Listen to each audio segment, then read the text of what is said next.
Thank you to our channel sponsors, Jet.Build. If you're looking for ways to better manage your real estate development and construction projects, look no further. Jet is the command center software for end-to-end real estate development and construction management. That's www.jet.build. Joe, welcome to the show, man. Welcome. Thank you. Absolutely excited for you to share your story. Excited to hear your story. Before we kick off, where are you calling in from? Where's home base for you? I am calling from Colorado Springs, Colorado. That is my That's home. awesome. That's awesome. Now I am putting two together with your hobbies, right? Being outside. Yeah. Before we kick off, I noticed you mentioned being involved with community, boards, committees, etc. I'd love to hear a little bit about that. I'm really curious what that means and how you're involved.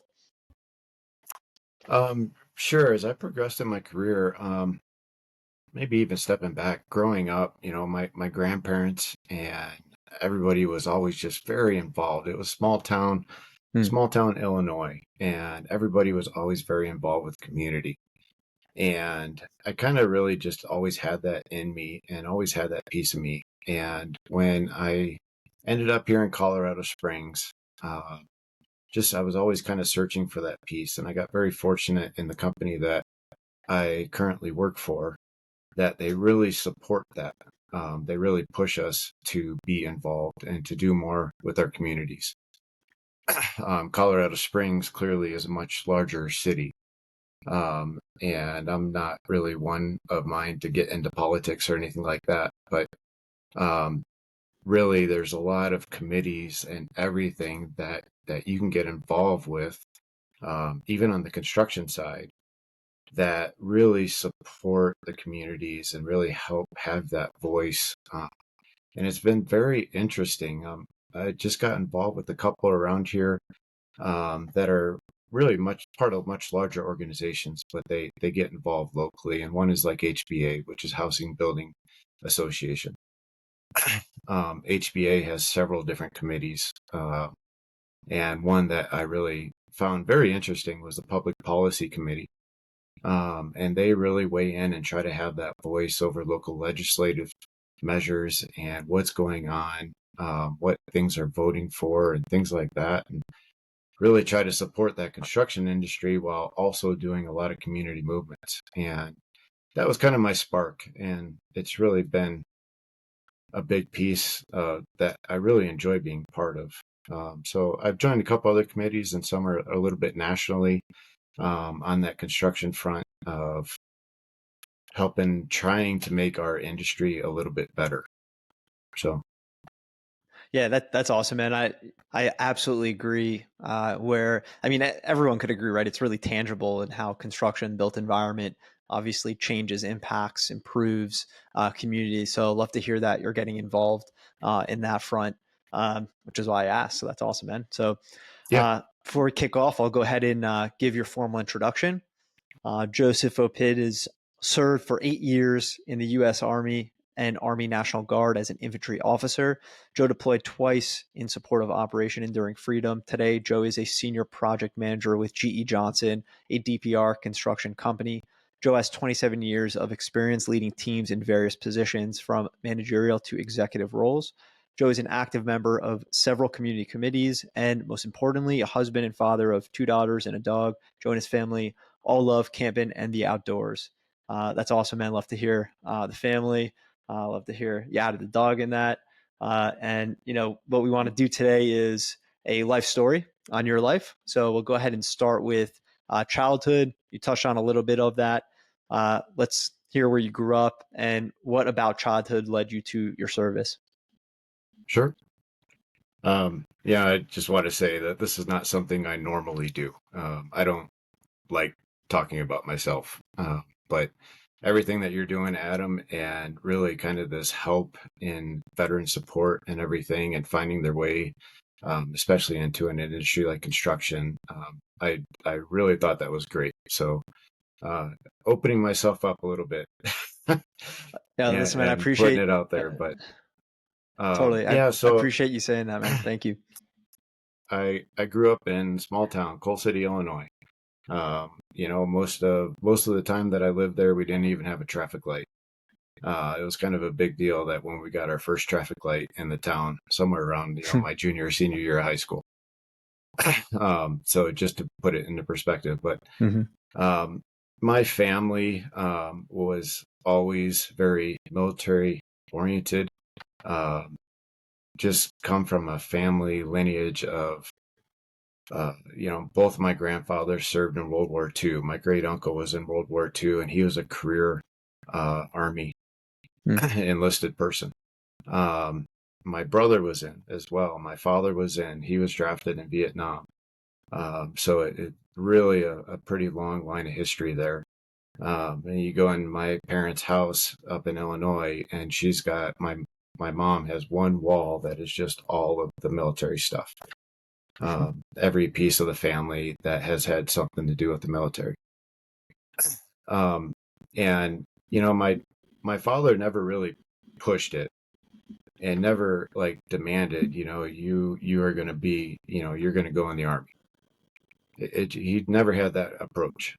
It's just the fact that we were always doing stuff. We always went to air shows and everything. And I really had that, I had that eye for joining the Air Force. I wanted to originally join the Air Force. And in high school and everything, I joined Civil Air Patrol. So I was in Civil Air Patrol almost all the way through high school. And I wanted to go to the Air Force Academy. Well, I did not support the grades to go into the academy. I got very fortunate. I had my nomination and I got everything to that level, but applied to the Air Force Academy and basically got the letter of you're almost there, but not quite. And, I can even remember the letter actually said, we would support you actually going to one of the military service prep schools. Go to a prep school and prep there for a year and reapply in a year. And, keep your grades up and you should be a shoo-in. So I started that research process and everything. And one of the prep schools that I found, and I don't even know, I mean, there are several around the country and everything. There's 7 or 8 military prep schools, or there used to be anyways. And so I applied to a couple of them, but, I think just out of the nature of it being slightly different, the one that I found that really attracted was New Mexico Military Institute. And I got accepted there and everything. They gave me a scholarship to come. But then during like the first interviews and everything and reading all of that, my dad always had preached, no matter what you do in life, always have a fallback plan. Always have that plan B. And it's kind of like, infantry motto anyways, how life goes. And so as that plan B, and we started to talk through that, it's like, well, you're going through to a really good military school that has the early commissioning program. So why don't you join ROTC? There's a chance they're going to give you, another scholarship on top of the one that you already got. So if they can get that, you might as well go there for free and then see how it goes. And if you don't get into the Air Force Academy your second time, then you have a great fallback plan. And it was a great idea, great plan. So that's what I ended up doing. I signed up for ROTC and the ROTC program and the early commissioning deal. You had to sign a contract and everything. And part of that contract was that you go to basic training right after your senior year of high school. So you start that advanced commissioning program. And what the early commissioning program is, and not a lot of people actually understand it and know about it, is you go through ROTC through the military school, and because you're living that life day to day like a regular military service academy, and it's a little bit more accelerated than a traditional, regular ROTC program at a 4-year university, then you get your commission in 2 years. And you get your commission in 2 years, and then part of that contract arrangement and everything is that you go on to a 4-year school and you have to get your bachelor's degree then within 8 years. And then you can choose, you either go active duty or whatever and fulfill your contract. And so that's what I signed up to do. I went to basic training right after high school. It's kind of funny because I give my oldest daughter kind of a hard time because we just dropped her off at Colorado State University a couple weeks ago, and she spent like all summer, just being a high school graduate, like, just having that Right. kind of one last free summer. And I was like, I didn't get a free summer. Right. Like, I'm glad you did, like, and I'm glad you get that opportunity. But and I kind of told her the story and everything, and it was funny. But Mm. so after that, then after basic training, you go to school and everything, you go down to New Mexico. And in that first year that I was at New Mexico, I can remember, man, I just had some just out of the world mentors that were tax and everything. One of them that I'm still connected with on Facebook and everything with is just he was just amazing. He was the command sergeant major for the RTC battalion that was there, and Command Sergeant Major Hector Pineda. And he was a special forces almost his entire career, all the way back through Vietnam. And just this guy that you would follow no matter where he went in life. And just had several talks with him and everything that first year. And I can remember, like, one of them was just on one of our training exercises.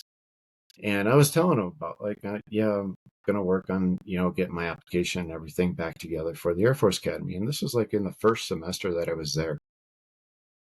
And he just looked at me and he's like, Joe, why do you want to go in the Air Force? Like, you are not like Air Force mentality. Like, you're out here doing all this stuff that we're doing and you're loving it. Why are you going to go in the Air Force? And it just kind of hit and it kind of sunk in. And, I made my decision not very long after that, because you had to make your decision, I don't know, around November if you were going to apply again on that second application. And I called my dad and I said, I think I'm going to stay here. I'm going to stay here and I'm going to go through the Army program. And That's cool. he thought that was great. Yeah. And Joe, my mom yeah. I'm sorry to cut you off. Before we continue, I wanted to ask this before, we got further away from it. Did any of your family that served in World War II or even your dad in Vietnam, did they talk about their experience at all to you?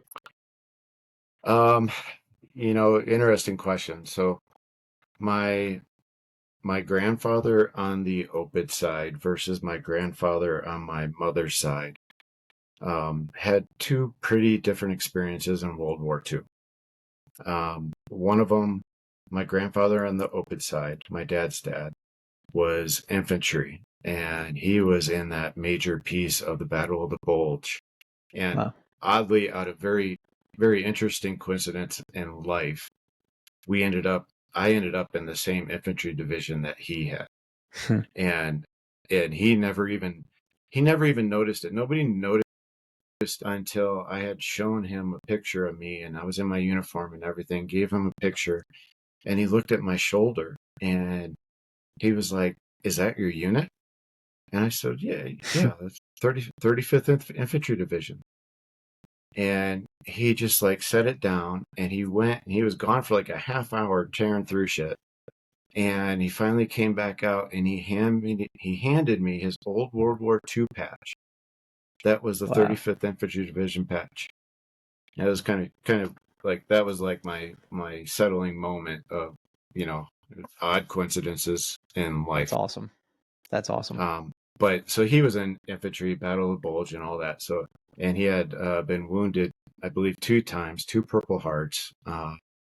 Just tremendously different experience versus my grandfather on my mother's side was field artillery.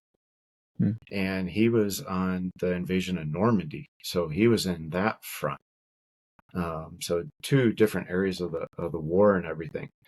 My grandfather that was in the Battle of the Bulge and everything never said a word, never talked about it. And my grandfather on my mother's side never said a word until he watched Saving Private Ryan. And he got to see it. And, he's pretty emotionless through the entire thing. And the only thing he said was, that is almost exactly how it was. Wow. That they could not have shown a more accurate depiction of what it was. Wow. That's amazing. That's And amazing. that's about all. Like, he's still met with a lot of his friends and everything that he served with, up until the day he died. Hmm. And they just had that click and everything, which is something I always loved about the military. That's what bonded us. Agreed. Mm-hmm. Um, and oddly, that's actually how he met my grandmother.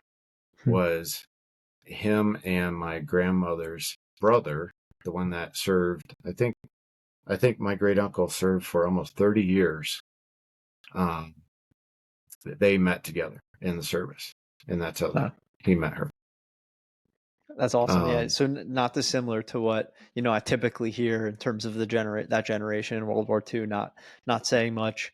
Also a part of my appreciation to you sharing your story and having this platform, right, is to share our stories as veterans. So yeah, thank you for sharing that. yeah, Really, really powerful to hear that you definitely. ended up in the same unit as Hmm. your grandfather. And in the way that you discovered that, that's pretty amazing story. Yeah, my father in Vietnam, he loves talking about it, but he wasn't on that battlefront. He often kind of jokes about the nature of how he served his tour in Vietnam and everything. Was as soon as he signed and he got in process to go over there, um, they were asking, what do you have, do you have experience doing X, Y, and Z? And he just said, I'm a farm kid. I grew up on a farm. I work at Caterpillar. That's it. And the guy said, do you know how to run a warehouse? Do you know how to run a forklift? And my dad was like, yeah, it's second nature. And he's like, all right, you're going logistics. You're going to go do that. So I think, he spent, some of the time as like basically supporting quartermaster type stuff and logistics. Yeah, interesting. But he got it really lucky to stay out of the battlefront of what Vietnam Sure. was. Yeah. Sure. Yeah. So before we go back to where I had you pause, skipped over basic training. Curious where that was and how that experience was for you. Yeah. Basic training for us on the ROTC side was at Fort Knox, Kentucky. Hmm. Um, and so I went to Fort Knox, and I often kind of laugh because I think, I was big into sports in high school and everything, and I was not a runner. And everything about football and small town football and everything was put on as much weight as you can. So I think I went to Fort Knox weighing about 210, maybe 215, and I checked out of basic training weighing about 165. So That sounds about I right. Yep. yeah, I got woken up very fast. But So- it was great. It was kind of that first click of you're in a different experience now, and it was a Mhm. good wake up call. Met some great friends that I stayed in touch with the entire time. Um, Cool. I had some really good drill sergeants. Uh, Awesome. everybody I think remembers their first drill sergeants, and mine was Drill Sergeant Smalley, which was a giant black guy, and he was an ex-collegiate boxer. I'll never forget the guy. The guy was great. Drill Sergeant Gassaway and Drill Sergeant Koziar. Um, and Koziar was the only one that later on in my career I ran into again back down at Fort Benning. But That's cool. That's cool. yep, So in that scenario, were you with specifically ROTC guys or um, mixed with infantry? it was all ROTC. Oh, okay. Yeah, cool. Interesting. Okay. Awesome. So So going, yep, mhm. Awesome. So that going was back one. to, yeah, sorry, cut off. I was going to say going back to where we had left off. you deciding to go Army infantry. But I did cut you off if you wanted to say anything and then continue forward. No, you're good. So I had not decided at that point in time to go infantry. So, my mom just hearing that I was going Army, she was like, okay, well, maybe he can do something, even be a pilot, all that stuff. And it wasn't until I commissioned, because how that works and everything is once you commission in the early commissioning program, you have to find a National Guard unit that is going to basically take you in and support you and everything. And you have to find that. And so I knew I was going to go up to Northern Illinois University. That was my next school. That's where I got accepted to go on to. And so I started talking to all the National Guard units that was around the area. I was trying at the time to go military intelligence, and the main chief that really kind of supports personnel and everything in the region just said, there's no way, there's no slots, I can't get you there. Illinois was primarily an infantry heavy National Guard unit. So he's like, we're National Guard, this is what I can do, you can do X, Y, and Z. And I just said, put me in infantry, that's fine. And that was my choice at that time. Nice. And so I actually got commissioned and everything with infantry brass, and that was the direction I ended up heading. And that is when my mom found out I was going infantry, that she lost it. Like she heard nothing except for stories from my dad and that just of what the infantry was. And oddly, my brother was infantry also, but he was enlisted, and my brother got pretty fortunate to get assigned to the old guard in Washington, D.C. So my brother did almost his entire time with the old guard in Washington, D.C., doing basically the funerals and guarding the tomb. So, and he was in during the first Desert Storm. So he got really, oddly, very lucky as well. Yeah, definitely. Yeah. Yep. So in that scenario where you say you went to northern Illinois, what was that split in the program? Like the first 2 years of your degree, then the second two? What was that like? Yeah, basically. So you Okay. graduate New Mexico with your associate's degree, I see. and then you go on to a 4-year program. Okay, cool. So then I went on to Northern. I was majoring in manufacturing engineering. The program was going to inevitably take me way too long. And I was kind of getting a lot of push from the Army to complete my degree and everything. But in the midst of all of that came 9/11 and deployments. So timelines got kind of shifted out and everything. Kind of fast forwarding a little bit, but because amongst all of that, then I got married. Married to my first wife. So my first wife was in the Army also. She got commissioned and everything, and we ended up out at Fort Bragg. And that was really... At 9/11, do you remember where you were and what that circumstance was like? As I'm sure essentially everything changed in that moment for you. Yeah, extremely clearly. 9/11, I was in IOBC, Infantry Officer Basic Course. And I was down at Fort Benning, and we were on a machine gun range. We had been, it was kind of our range period, so we had been going from range to range all week. And out of that, time frame and everything, just understanding classes and whatnot that come through IOBC. My IOBC class was almost probably 80% West Pointers, all West Point grads. And so we had a class that many of their parents were stationed at the Pentagon. brothers and sisters were all, overseas or doing whatever the case was. We were on the machine gun range, and they actually shut the range down. They stopped us from firing because they shut Benning down. They closed it. That was it. And that's just kind of everything that happened. So, and none of us heard anything at first. You could hear the radios and everything through range control come through and say, ceasefire, ceasefire. And, the direction from range control is just put everything up type thing. And, we didn't get to finish our shooting in that. So, we're kind of pissed, but it's what we were there to do. Right. And so we were just all told, go hunker down and sit tight.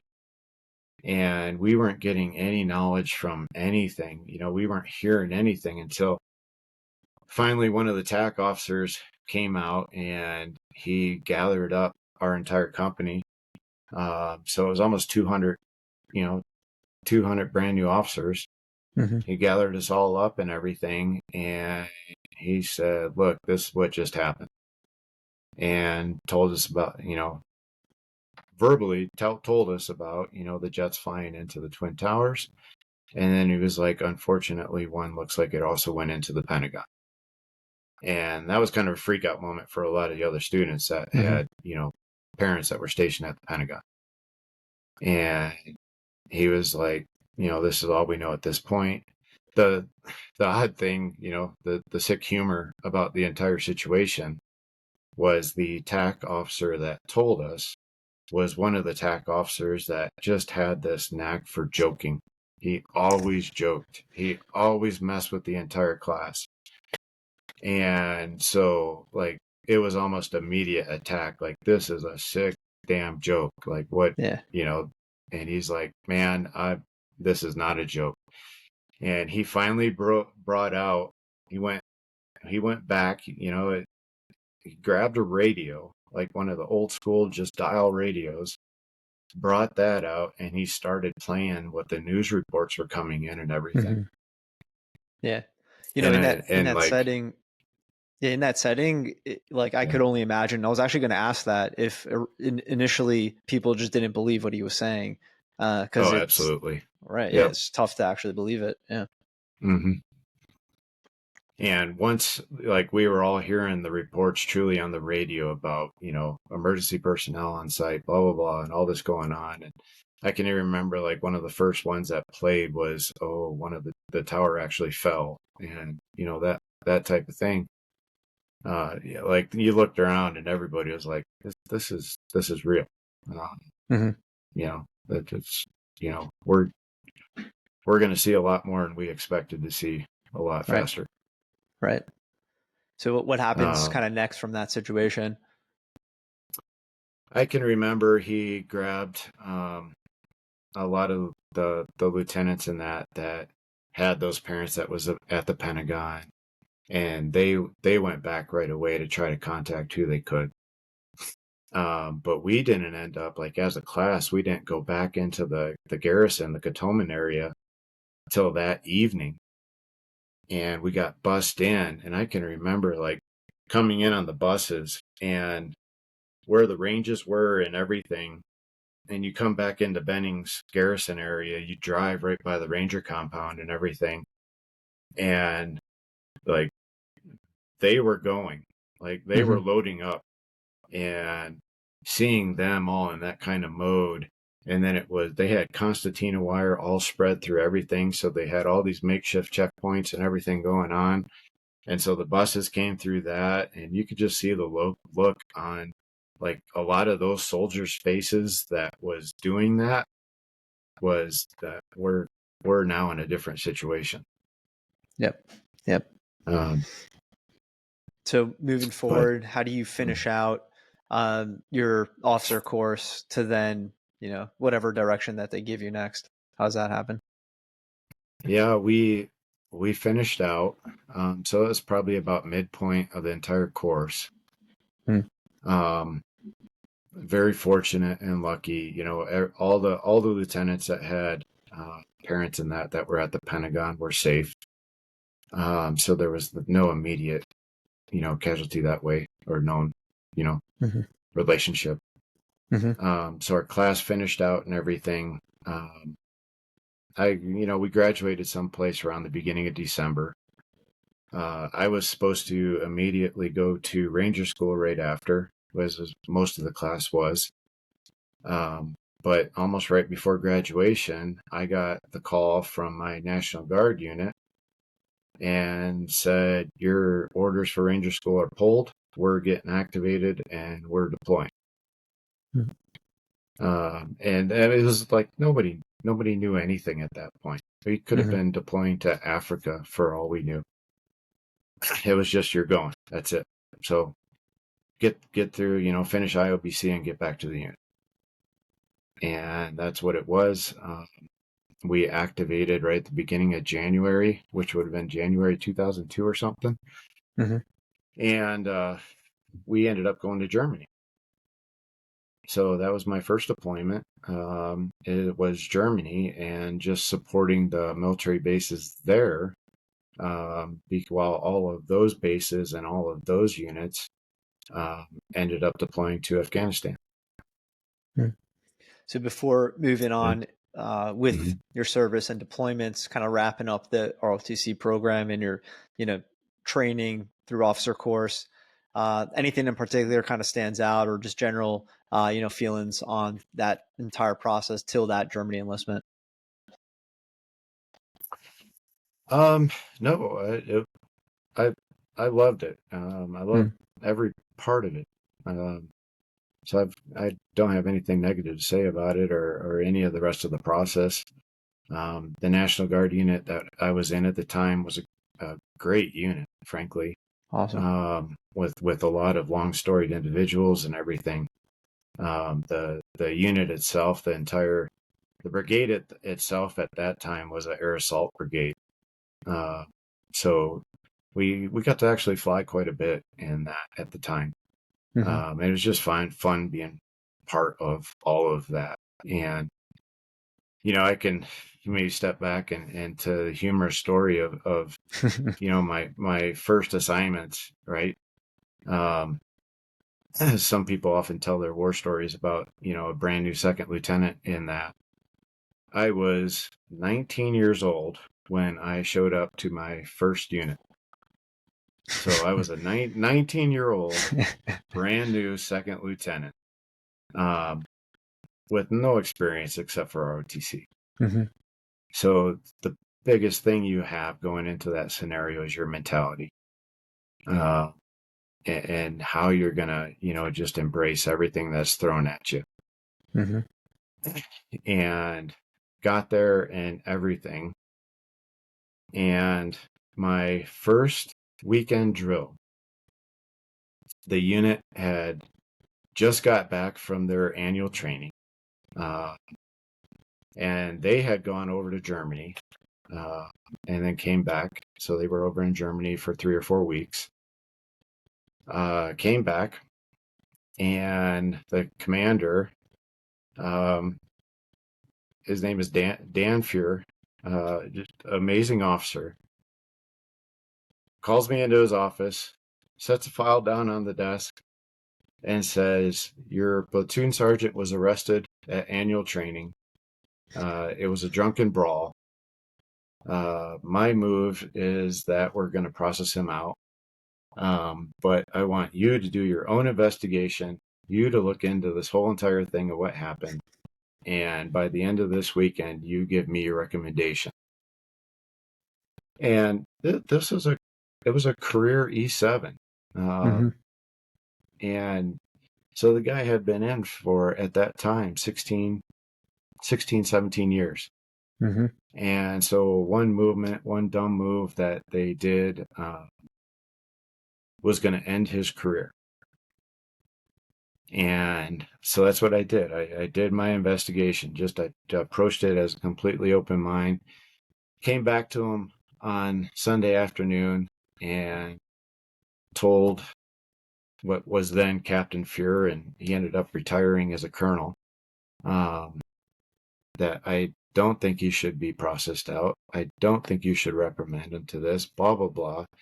Ended up getting he got in some trouble, but it was pretty minor for what it was going to be, Awesome. and got him to stay in. And he never heard the entire story of how that went down, but him and I became almost lifelong friends. Hmm. He ended up being the state sergeant major. He moved all the way up. He served almost, I think all in all, he probably served another 20, 22 years. And through several deployments at that time. Hmm. And so just the amazing adventures that we get ourselves into, and Absolutely. That's a great and story, what and that leads to. totally pretty wild thing to have immediately as you get to your unit. That's awesome. Great. Thank you for sharing that. Cool. So we get to Germany. What happens next in that deployment? Germany deployment, we ended up getting moved around a couple different places, but all in all, I love Germany. I wish I could actually been stationed there, like in a peaceful time and not for what it was, Right. right after 9/11. Hmm. We were so locked down at that point in time. We weren't even able to travel a whole lot into, the regions, Eastern Germany and down to Czech that Hmm. they're able to do now. Uh, we did a couple trips in that and made as much as we could out of actually being deployed there. Um, but completed that deployment. And right as we were wrapping up that deployment, my wife was in the 82nd. And so we were wrapping up that deployment, and she called me and basically said, "I'm leaving. When are you guys getting back?" And we were gonna miss each other at that time. Hmm. Um, I can remember I told my company commander, "Hey, I'd like to go talk to the battalion command about this, blah blah blah." The battalion commander, like, I don't think I sat in front of him for not even 2 minutes. And he was like, "Joe, we're getting you on the next flight." That's awesome. Um, he's like, "Pack your shit and go check, head up to Ramstein. Ramstein will get you there." Hmm. Um, so I came back early just to get back and basically do the battlefield handoff of the house. High five, stay safe, let me know when you can, type thing. And we saw each other for 2 days, I think, and they were gone. Hmm. So and her unit and everything, they went in right after the Rangers into Bagram. Right.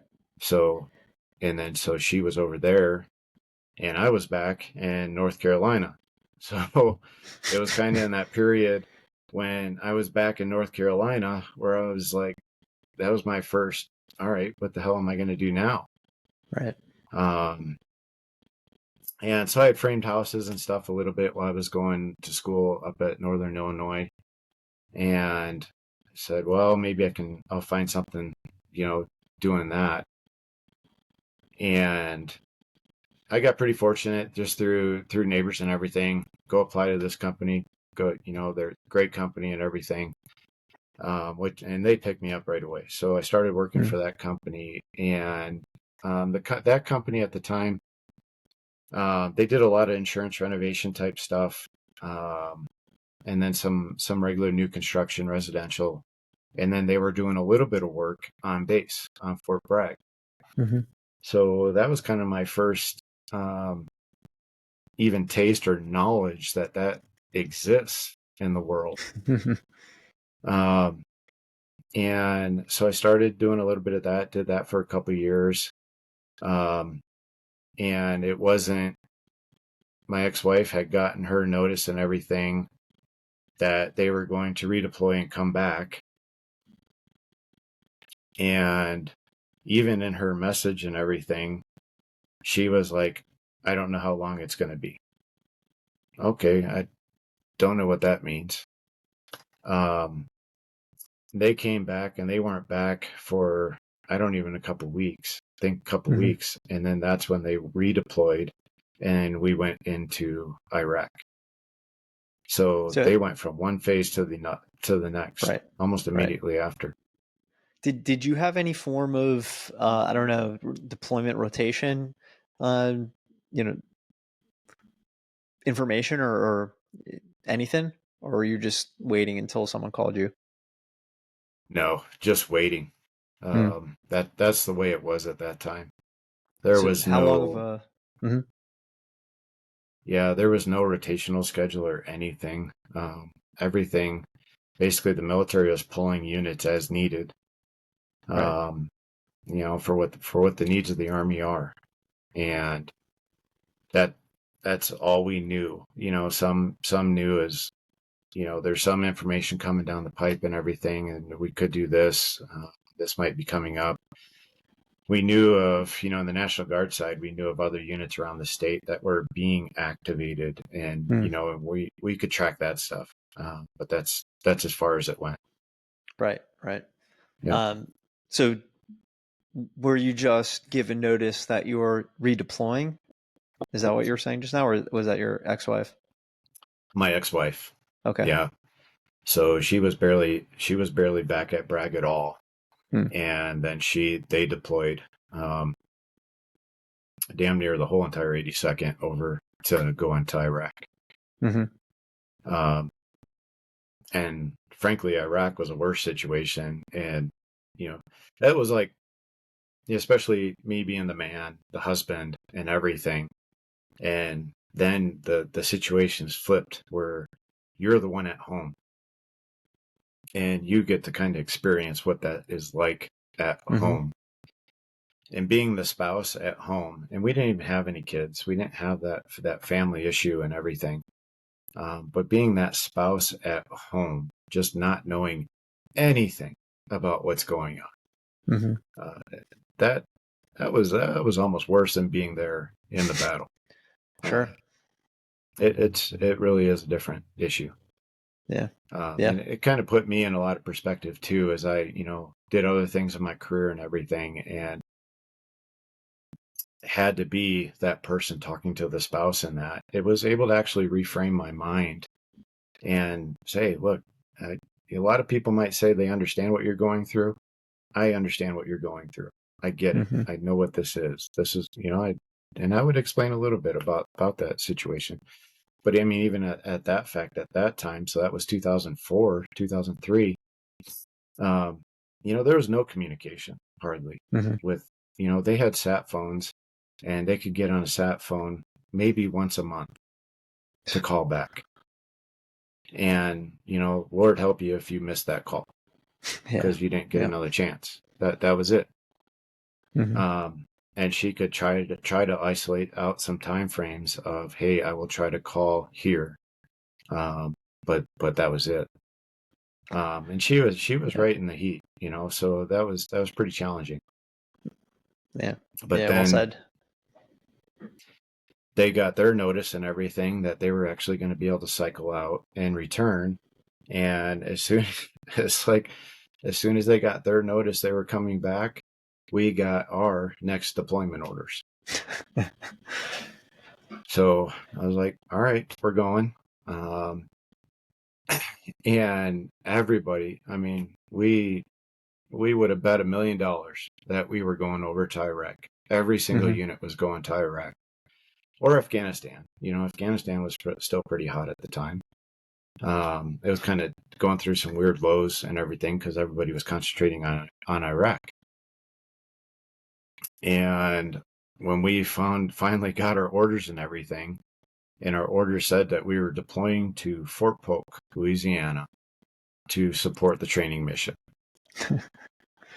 everybody was like, "What in the hell? Like, we volunteered for this, but not to go to Louisiana." Yeah. And it was a morale issue from hell, just from the beginning. Hmm. Um, but we tried our best to really reframe it for what it could be, um, and to really support, the mission. And that's what we tried to focus on for leadership. Mm-hmm. And we had some challenges down there, no doubt. And we had some challenges just focusing and just keeping the troops focused, and not getting into trouble. Not doing stupid things because everybody was kind of bored out of her mind. Sure. It was fortunate to a point that JRTC, Joint Training Center. If you're on rotation, you are active. You are out in the box. You are training. You're 100% of the time, and you're in that mentality. And we were supporting, really, the role-playing exercises of what it was, and it was rapidly changing at that time, because that was kind of the interesting part of what it was, because they were getting intel straight from Iraq of, hey, they just did this. We need you to put this in the training exercise and get the next unit that's coming through ready to deal with this. And it was constant things like that was going through, and that for what it was made it interesting. Sure. And actually being able to sit with some of the commanders and everything that are, that's their last training exercise before they're going. Mm-hmm. And that was it. And we tried to keep all the troops that much focused on what the situation was. We tried to do all of our own training, which kind of filled in the blanks. Mm-hmm. And we made the best out of it that we possibly could. Yeah. Um, That's no doubt tough in terms of morale, exactly as you put it. At the same time, really interesting mission set to go through that cycle of informing troops before they deployed what they're going to face. So it is really interesting if you can get over the morale hurdle, which definitely is not easy.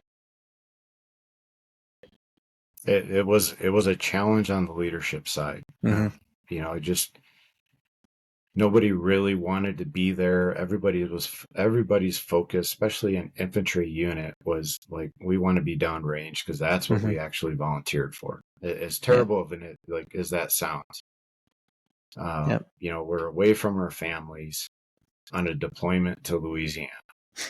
Was just it was hard. That was like the biggest challenge. Sure. And I spent part of that deployment actually being an alcohol and drug counselor. Sure. Just had so many people, so many soldiers in the unit just having issues, and all that stuff is readily accessible and everything. It is what it was, and Right. it was tough. Yeah, I can see that. Different challenge than the units going downrange. For sure. Yeah. So that deployment comes to an end. What happens next? That deployment came to an end, and during all of that, we actually PCS'd and moved from Fort Bragg to Fort Huachuca, Arizona. So my ex-wife was in military intelligence. She was at that phase in her career where she needed to go back to Huachuca, and she had another course to go through, but then she actually got assigned to Huachuca as an instructor. So that's inevitably where we met back up, was down at Huachuca. And almost immediately when we got down there, she was finishing her instructor school, and she got assigned to actually be the aide de camp to the post commander, who at the time was Major General Custer. Great guy, amazing officer. And she got assigned to him. While being assigned to a post commander is a different gig. You're traveling, she's traveling the whole entire time. So she was never there. So we, again, were separated, and we're in that issue. It was around that time then, I had gone through some other training and whatnot for the Army. but we sat down and we said, one of us has to get out because we're not going to survive a marriage as a dual military couple in this environment. Mm-hmm. And I just said, you know what? I'm National Guard. I've been through a couple deployments. It is what it is. I could probably pretty easily fall back in construction. At that time, construction was booming. It was the insane market for what it was in 2005. Mm-hmm. So that's when I decided to get out. I got out and it was like a very quick hire job, just building residential houses. Mm-hmm. And it was great. But, in the residential world, the pay is not great. Mm-hmm. Doesn't matter what your qualifications are, it's just a different scale.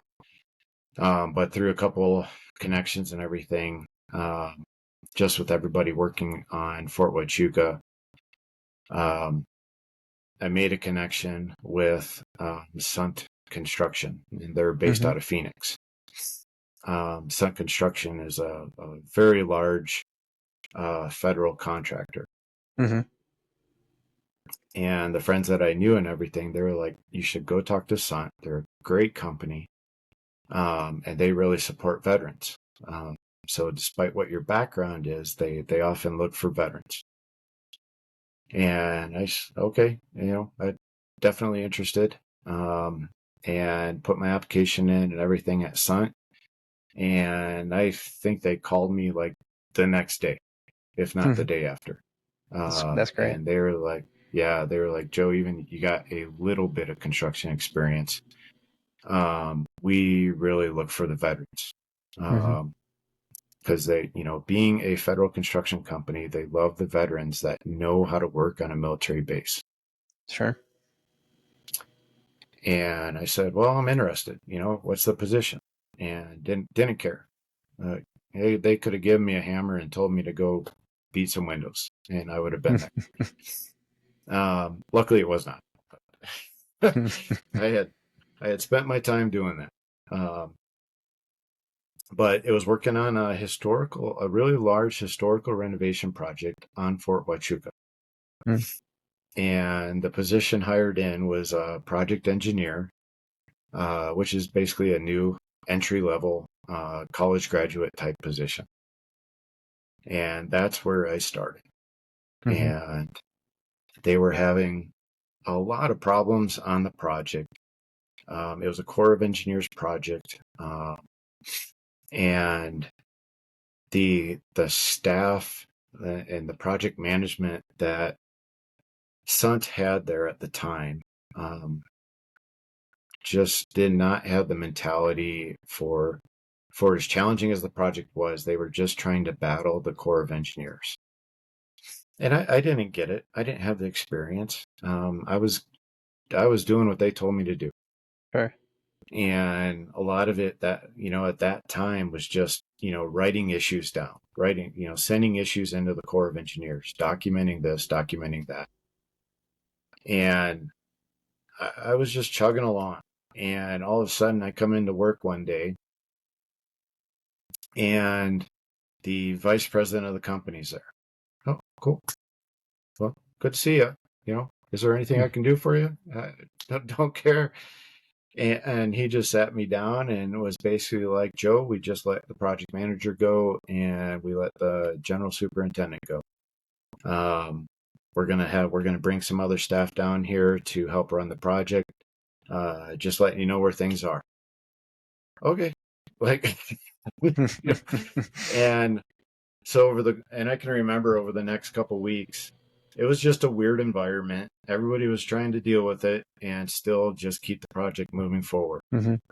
And the relationship with the Corps of Engineers at that time was rough.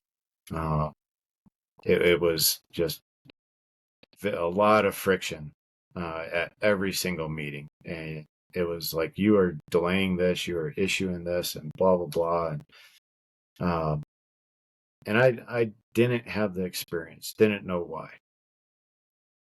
But what I did have is a good relationship already with one of the main Corps of Engineer quality assurance guys. And because him and I had to walk every day anyways.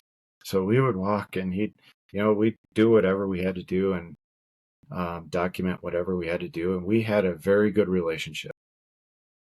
And the vice president noticed it. And a couple weeks went by and they kind of smoothed a couple things out, but the project still was not tracking. And they were at that point, Sunt had a partnership with All-Star. It was All-Star Services, who is based out of San Diego. And so it was a partnership endeavor on this contract. And they were flying people in from both sides, just trying to manage this thing and trying to get it back on track. And so, it's costly to do that. But the vice president, sat me down and he was like, you have a good relationship with the Corps of Engineers. What do you think about really stepping up and starting just take control of the project?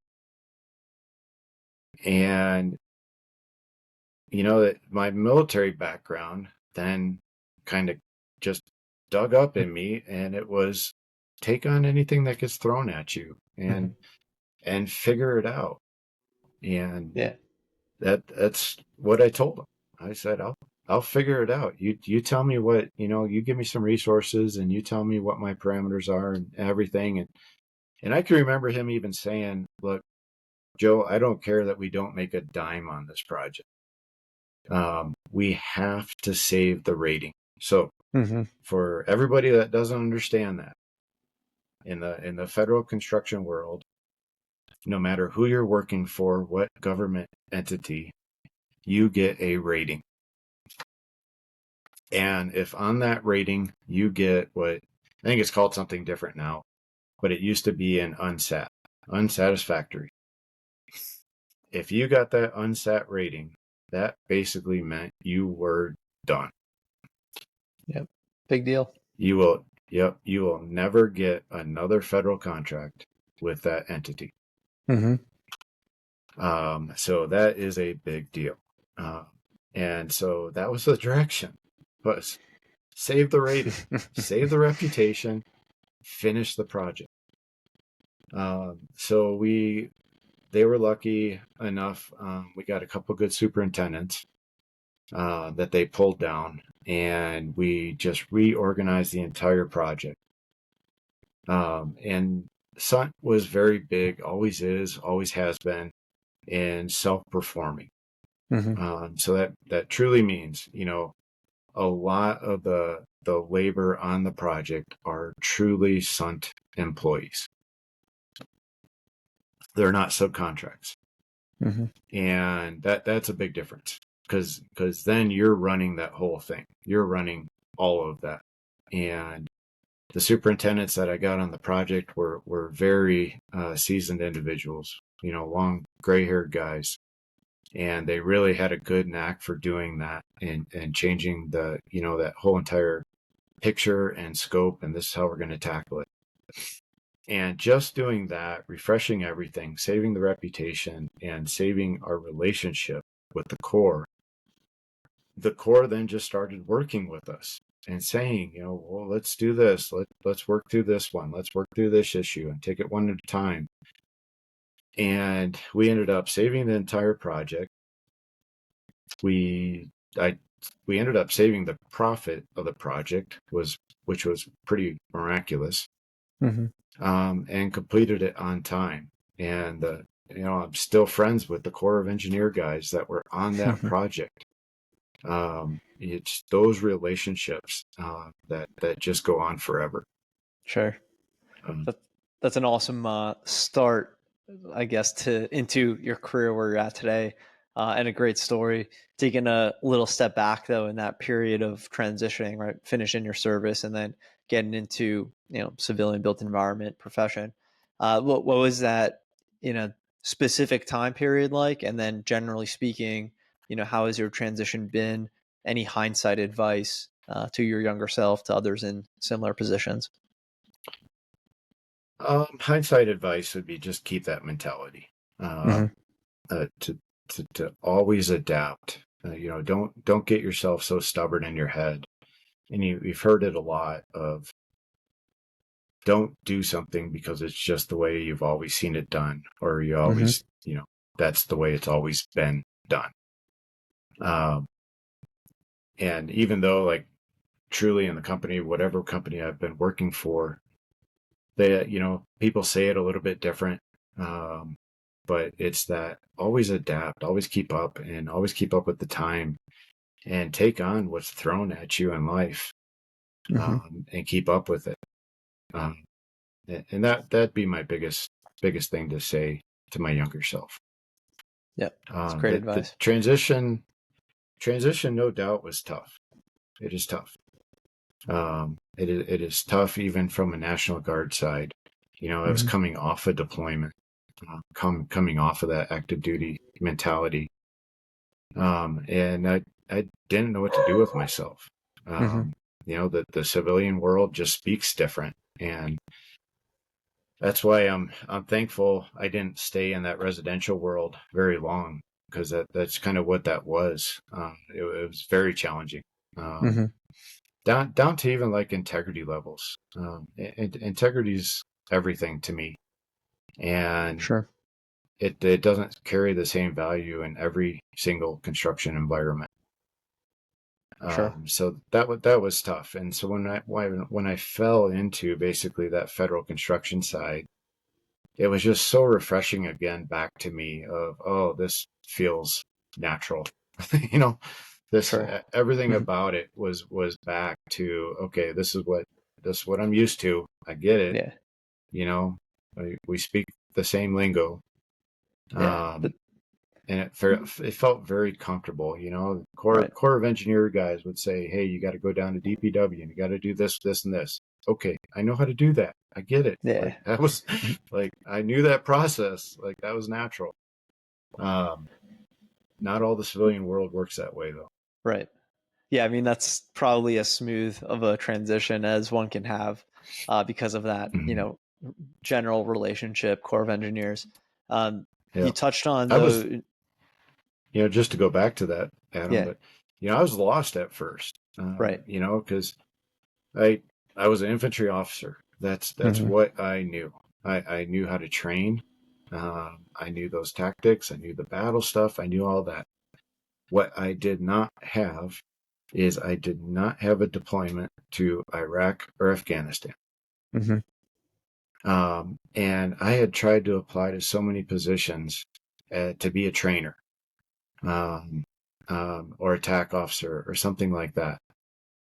And I get to the interview, I get to the second interview, but inevitably at one of them, it would come up, have you been downrange?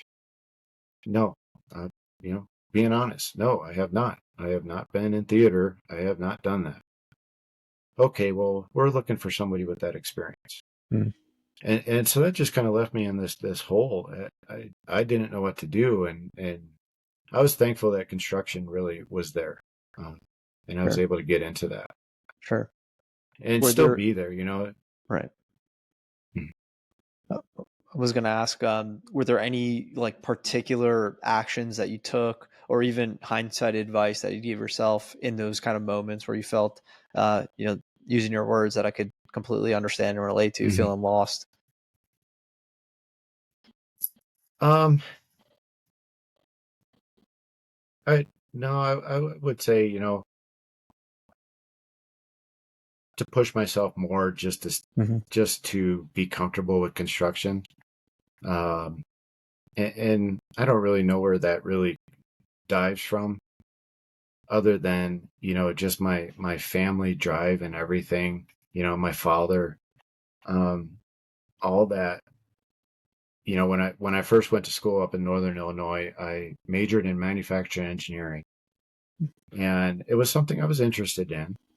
But a lot of that came from my father also. My father was in manufacturing his entire life. Mm-hmm. He had worked for Caterpillar and Ford primarily. And just, I understood it was a a great life, great career, really great supportive, great pensions, all that, everything to do with that. Mm-hmm. And I believed for a long time that was the only way. And I I give my dad a pretty big hard time about it now, but um, I during that entire time I was at Northern Illinois, I had an internship, manufacturing engineering internship, and I worked for electrical supply company, and I literally every day, it was a full-time internship. I sat in this little cubicle that was like maybe 6 feet by 6 feet, and I drafted and I drew or I learned about this or whatever was happening at the time. I did that for 2 years. Mm-hmm. And that was when I like someplace around that I had just that lightning moment of I do not want to do this the rest of my life. Like, and I can remember telling my dad, I don't know how you've done it for as long as you've done it. I can't do it. Like, I it blows me away. And he Mm-hmm. got so mad at me at the time. I don't think he talked to me for 6 months after I told him I was getting out of manufacturing. Um, but he was just he was he just didn't see that perspective. Mm-hmm. And when I decided to get out of manufacturing, and that was when I picked up my first framing job, just framing houses and that. And I loved it. Like I loved construction, and it was like for whatever reason in my being, I tried to push it away. Um, and I think I should just like telling myself way back then, I would tell myself to embrace it a little bit more because I think I would have Mm-hmm. advanced a little bit faster. But Sure. you kind of try to push that away when you don't see it, when you can't see Sure. the light. Yeah, I hear that. Yeah, Hmm. it's good advice. I mean, figure out what you like and then, you know, embrace Yeah, it, enjoy it, see what you can do with it. So, yeah, great advice. And I agree. That's very applicable, especially in that transition period. Cool. So yeah. you had that project with Sun, federal work. How did you get to where you're at today? Well, I stayed on with Sunt for several years. Traveled around a little bit, did a couple different projects with them. Became kind of a project recovery person Mm, for them. They saw cool. what I did at that project at Fort Huachuca, and they said, "Well, Hmm. you got kind of a knack there." Um, and that's inevitably what ended up moving me up to Colorado Springs. They moved me to Colorado Springs to work on a project on the Air Force Academy, Mm, and it was a really large housing, had some small commercial components to it and everything. Project, but they were having problems with it. Almost the same story. PM was battling the owner, and it was really starting to go south. They first went to me and said, "Hey, do you want to go out there for a couple weeks and just see about recovery of it?" And I ended up being here for what's going on now, 16 years. So no, I stayed here. I stayed with Sun through that project. Ended up completing it, and after that project, um, that was the crash. So that mm, was 08, 09, 2010. 2010 was when we wrapped that project up, and that was crash was happening. Construction was dead. Um, the federal market was completely changing because everybody thought that they could just jump the fence in construction and go work in the federal world. mhm, Because federal construction was just booming at that time. Everybody was dumping money into the military bases. Um, the whole BRAC was occurring at the time, the base realignment and closure mhm, plan. So they were moving. While they were moving and closing a bunch of stuff, they were building up these massive bases like here at Fort Carson, Fort Hood, Fort Bliss, all those big ones.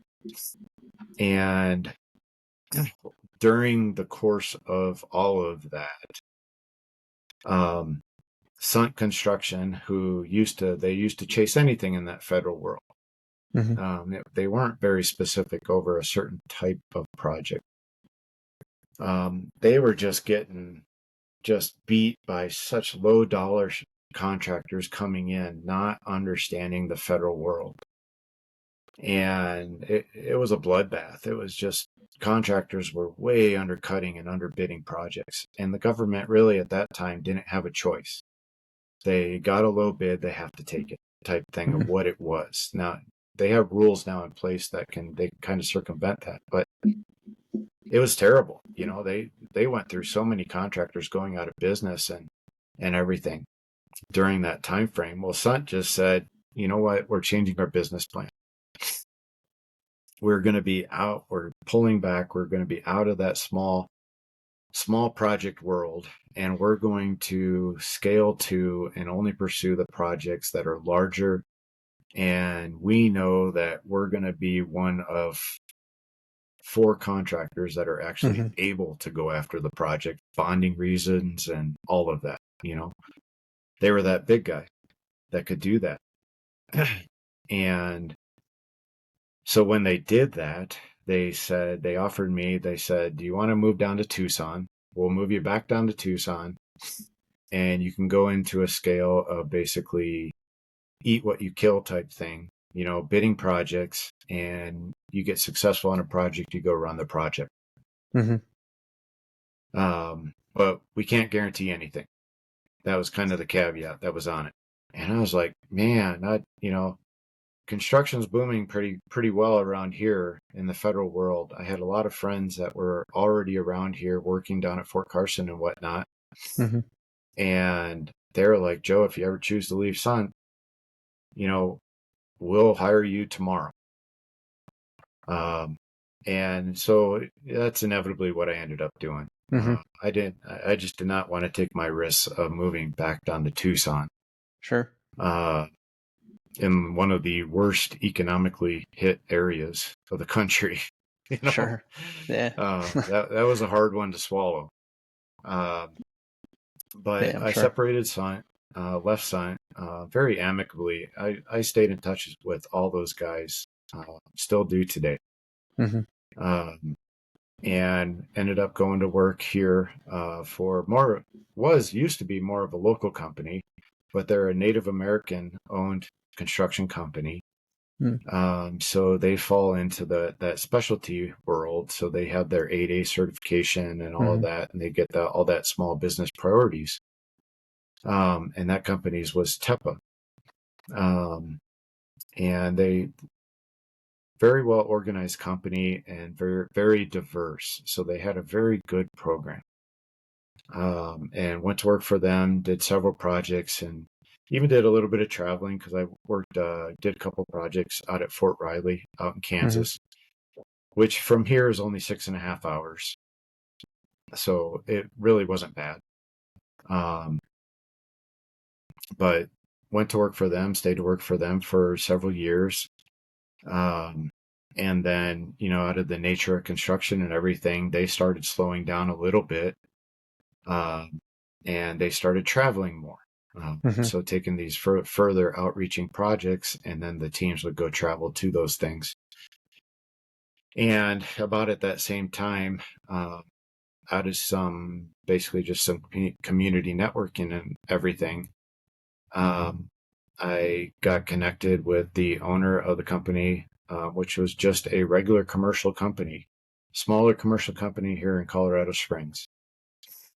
And the owner of the company really specifically asked me, would you come over and really reset the company up? He had been very fortunate in business and had kind of at the time, he tentatively got a couple large projects.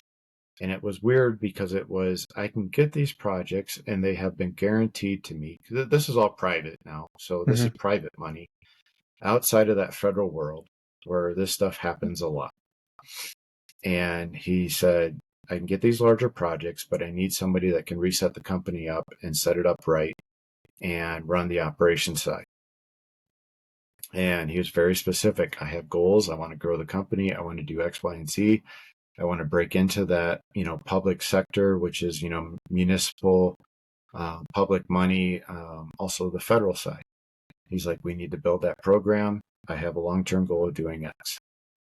And so that's what I did over about the course of the next 5 years. We reset that company, set it up great, got a bonding capacity, got everything. We even had a couple small municipal projects on the docket, all of that. And I think out of being a little bit politically correct, he made some unfortunate decisions with money. And that's when I sat him down, and the decisions he made really hurt our bonding issues. And it was going to make it very challenging to keep the bonding and to keep going in the federal world, which kind of really collapsed the entire plan. Just trying to be a diverse commercial construction company. And when that happened, it was a very odd coincidence. The recruiter at G. Johnson called me and said, Joe, I just found your resume on LinkedIn. Just where you got a couple of positions, you got a very unique background. We'd like to talk to you. Great, are you interested in at least talking with us in the company? And I have known of G. Johnson, like they're a very reputable, very large company here in the area. And I didn't think at the time I had a shot. Just because that's kind of the nature of how the company was. It was very selective. They do the monumental projects. They do the big stuff. Right.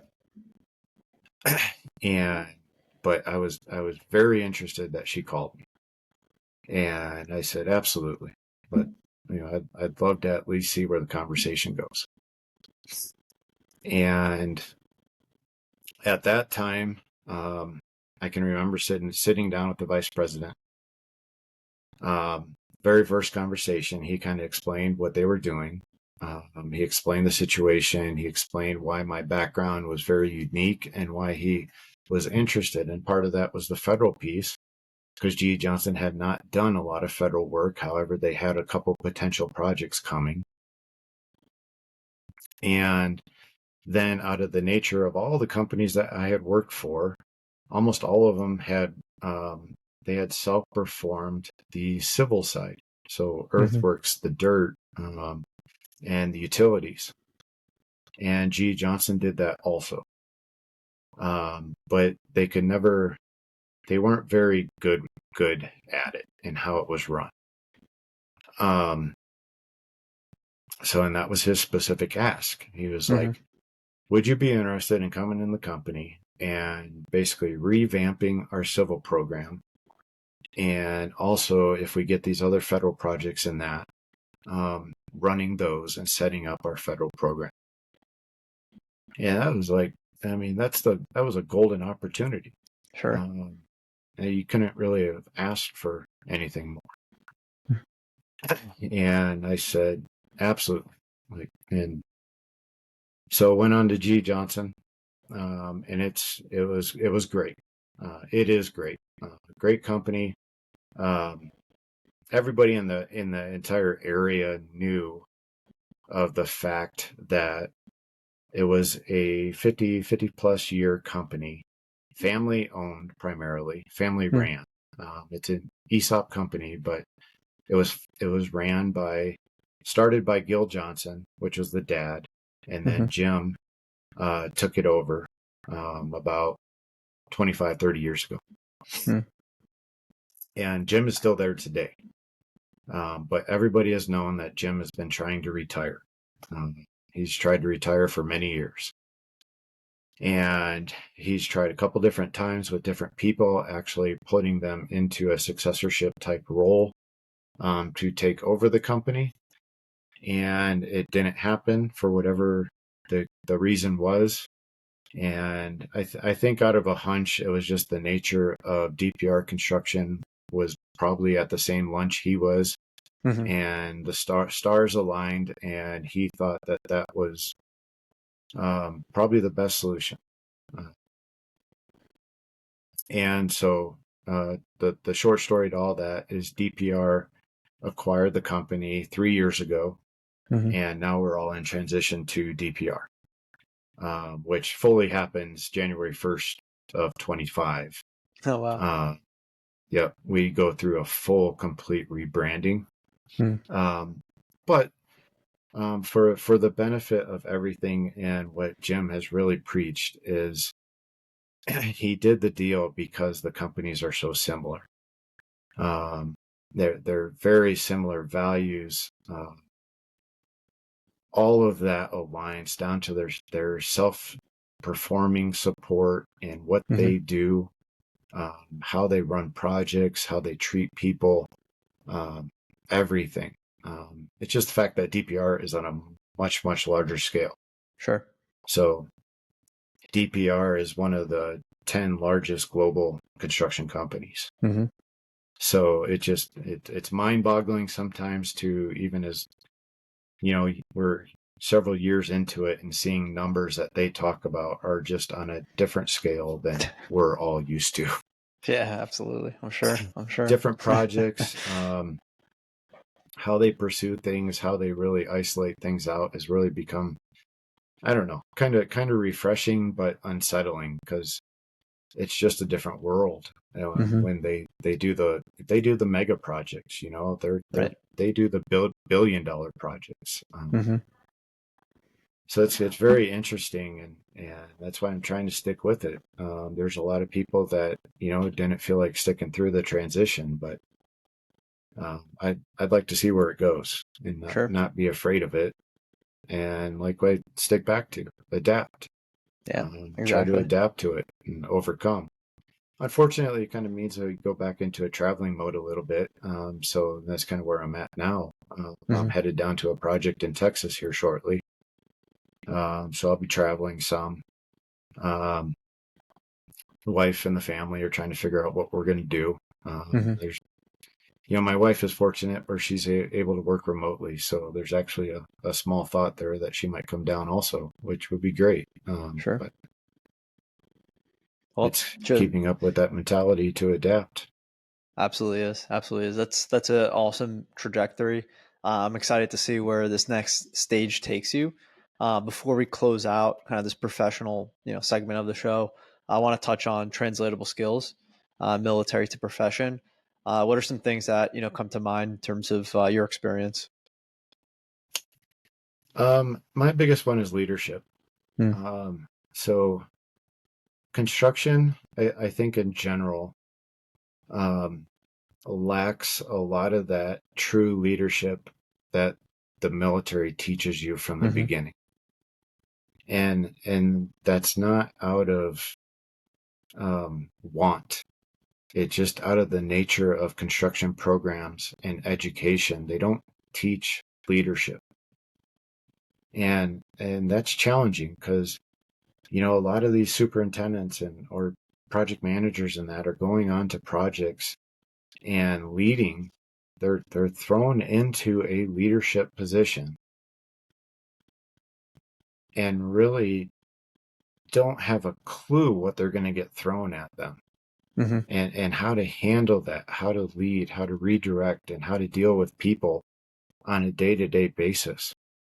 Um, you don't get to just shut yourself down and close the door and let the situation figure itself out.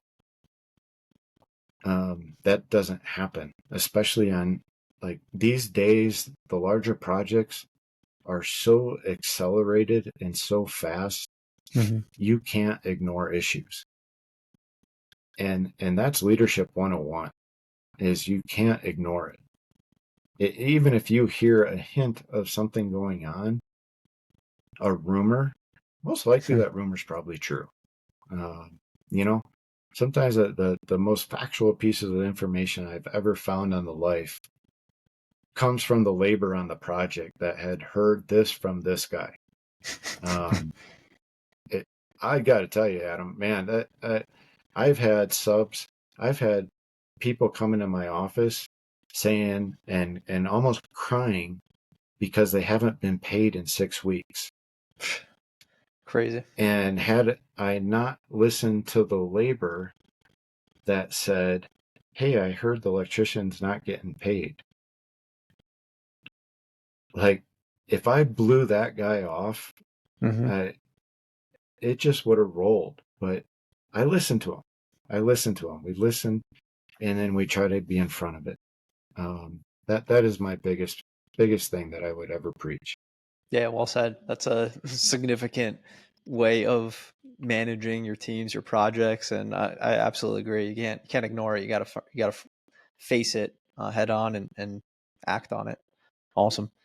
So to close out the show, we got two final questions. We'll start with any book or books you'd like to recommend to the audience. I do not have a specific one, but my recommendation is to don't get hung up on one and to continue reading. And it's kind of, honestly, it's how I've lived my life, and it's something, again, I got from my father, is don't ever stop learning. Hmm. I went back to school a couple of years ago and got my master's degree. And it's just, don't stop. Everybody at work asks, why are you getting your master's? Why are you going back to school? I don't believe you should stop learning. And so all these new kids, even the college interns that we get on the project, and that they ask me a very similar question, like, what would you recommend? Don't stop learning. Don't Totally. think that just getting your bachelor's degree is like done. You're done. You're done with school. No, keep reading. Pick up a new book. Well said. Well said. Yeah. Last but not least, what does wellness look like to you? Any practice in particular? What do you do for wellness? That's where I have to love the company I work for, because they really try to push that work-life balance as much as possible. And take a day off. Take your time.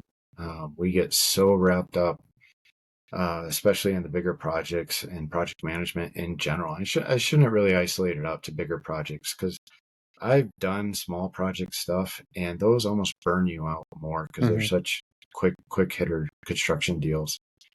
You got to go so fast with that stuff, and you get so wrapped up, and you just, to a point, you almost think there's no way I can, I got to work this Saturday. I got to work this Sunday. You have to unplug and take that time, whether you have a family or not, whether you have a dog or not.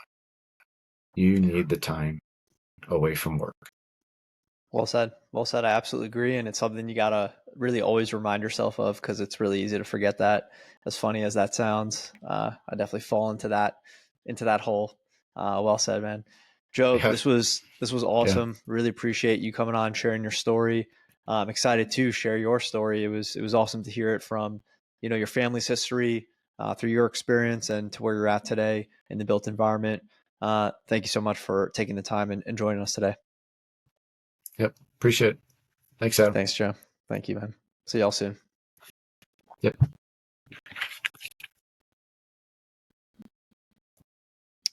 Awesome. Just give me a moment. So for our viewers on YouTube in particular, you'll probably notice a change in scenery and clothes in our background, particularly on Joe's side. Reason being is, thankfully, Joe realized after our recording that he missed a difficult moment in his life story, a challenging moment in his life story. As we were going through the entirety of it, reached out and wanted to kind of share that moment and how he overcame that personal hardship. And with that, Joe, I'm going to let you kick off, and please go ahead and share those moments. Yeah, sure. Thanks, Adam. Our first part, we went and we were going a little bit long, but felt, it's a big part of our story that we should be talking about. And it's the challenges in our personal life as well. And I had mentioned and previously that, on the military side of my career in that, and my what ex-wife, we were separated so much between deployments and work and everything, that it ended up really taking the toll on the relationship. So, I was not numb to that or, immune. So we ended up getting divorced right about the same time that I went over to federal construction and was traveling. Um, so, it kind of construction shares that similarity with the military. Especially you get on the bigger project side, or like I was in federal construction, where you travel so much, you end up being separated from your family, your loved ones quite a bit, which is actually the situation that I'm in right now, unfortunately. Uh, but uh, I was very fortunate in Colorado to meet my wife now, who is very patient with me. And we got married, got two daughters. My oldest is actually my stepdaughter, and this is her first year in college. So she's off and kind of experiencing the world on her own. But my little one is 10 years old, Kinsley, and she's amazing. She's a daddy's girl. But definitely, this is challenging for me. I'm working down in Texas right now. And it's challenging for her. It's challenging for my wife. And, you share a lot of those similarities and stories and everything with veterans, because it's kind of like a deployment. I don't want to compare those two because much different situations, but I'm fortunate where I get to go back home every couple weeks. Military doesn't get to do that. But it's tough, and being on the road or traveling out of town, and being part of those, and especially like the military, you form really close friendships and bonds very fast. When you're on the road, and this project that I'm on in Texas is a huge team, and almost immediately, we were in a team meeting, and I noticed, one of the guys has infantry tattooed on his forearm, and just asked, hey, you were in, and just like that conversation, and it just sparked like a whole entire group of all of us that have been in the military, one form, fashion, or another. Every branch, I think, is represented here. It was a pretty, we even have a Vietnam veteran that is one of our safety professionals. So it's a pretty unique thing. But you share a lot of those bonds, and you almost immediately start talking about family and where you're from, what your kids doing, how old are your kids, and all of that. And it's such a big piece of the conversation that really, we don't talk enough about. Doesn't matter if you're in construction or the military, that side. You face those challenges, and getting through them, I think, is the biggest thing. And to know that there's other people out here that you can talk about, especially when you are facing those challenges of having that, your relationship is struggling through it. You're having those things. There's other people to talk to. So I did not, I really didn't think about that when I went through my divorce. I think, as a lot of us do, you build up walls and you try to tough it out. And I really wish I had opened up a little bit more at the time. That was the young nature of myself at the time. But like I said, I was very fortunate. I met my wife, Melanie. She kind of saved my life. So. Yeah. First of all, thank you for sharing that. Thank you for realizing you missed that, in your story as we were going through part one, we'll call it, and for coming back on the show, it's, specifically to share what you just did. As you pointed out, I think it's pretty common for both military vets and also just men in general, right? In the dynamic that you're in right now on a work, a distance work, a traveling work, right, to not kind of talk about that, bring it to light. So on both of those verticals, both of those careers, right? Military and civilian profession, given you have experience in both those capacities. I know you just mentioned potentially one kind of hindsight advice, right? Which is opening up. Do you have any kind of hindsight advice you'd give, your younger self, essentially, being in those scenarios, military and what you're in right now? Yeah, just don't be afraid to talk, especially about some of those personal issues. Mm-hmm. There's always somebody that you can kind of join up with, be a friend with, or something, and take it a little bit as a step on a personal level outside of work. The military, especially the combat armed branches, they would teach you almost to not talk about personal stuff. Don't drag that stuff to work. Do your mission and carry forward. But it does not have to be like that. Mm-hmm. We all struggle and we all have our battles. So. Yeah, well said. And currently, right now, this project in Texas, what's the duration of this project? Do you have any idea? It's a multi-phase project. Could be up to a year and a half to 2 years. But we've committed to for me to be down here for most likely at least 1 year. Mm-hmm. So we're trying to figure that piece out, and it's kind of a much bigger project that could go longer. So actually seeing what the considerations are for fully relocating the family, doing all of that. Sure. See what those potentials are. Sure, yeah, and for just I guess awareness around, I'll call that opportunity, right? Could be an opportunity people seek potentially, especially if they don't have a family yet. What's kind of like the logistics around that? I mean, you just mentioned some of them, right? Duration of being a year, potentially more, potential of relocating a family. Like, what's the day to day? How often do you get to go back and see your family? Logistical kind of awareness around that scenario.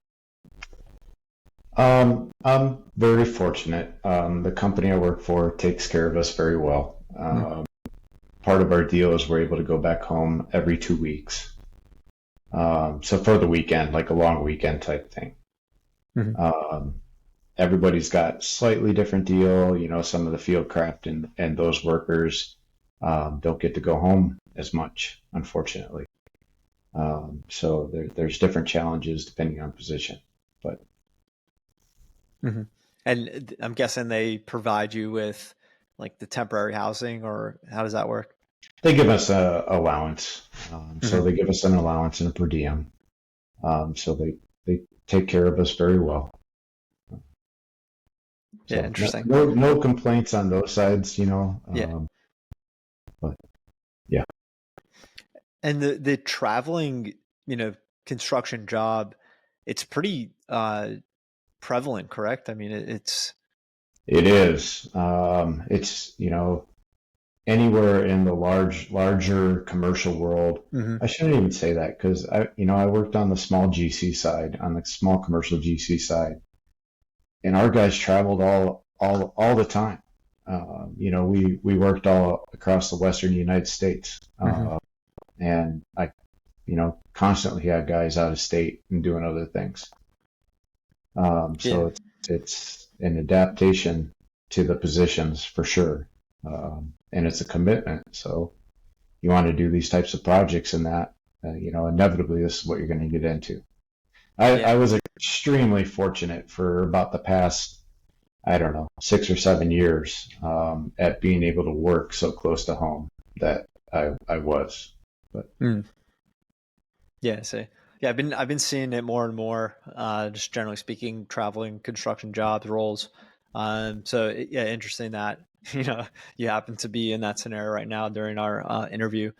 So I guess last question on that front: have you felt that military experience and having kind of what you were mentioning earlier, right? Like deployments coming back, has that kind of I don't know, like a skill set per se, or lack of a better word, that has made this at least more, I don't want to even say easier, right? Because you have similar dynamics happening now in terms of family, but at least like more familiar, so you're able to adapt that scenario. It is, Adam. Yeah, definitely to me, it's just like kind of nature just fell back on, Right. this is just living out of town type thing. This is like a deployment. This is all I need to survive, Yeah. Yeah. I don't need all this other stuff. I don't need the comfort stuff, and I can take care of it.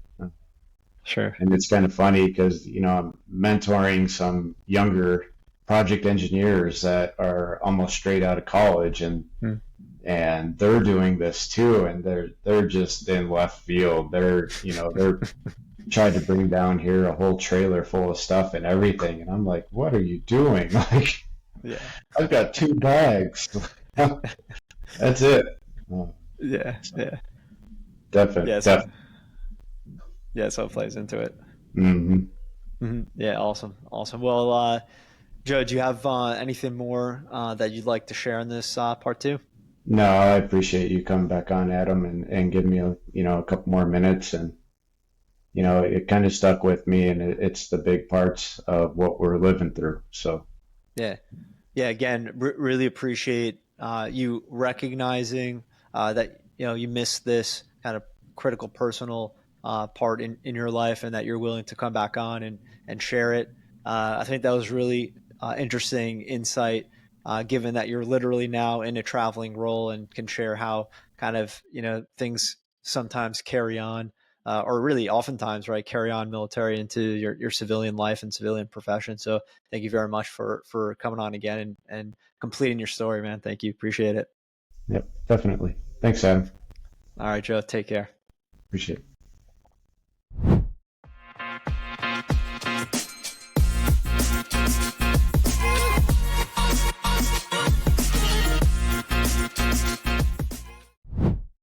Thank you to our channel sponsors, Jet.Build. If you're looking for ways to better manage your real estate development and construction projects, look no further. Jet is the command center software for end-to-end real estate development and construction management. That's www.jet.build.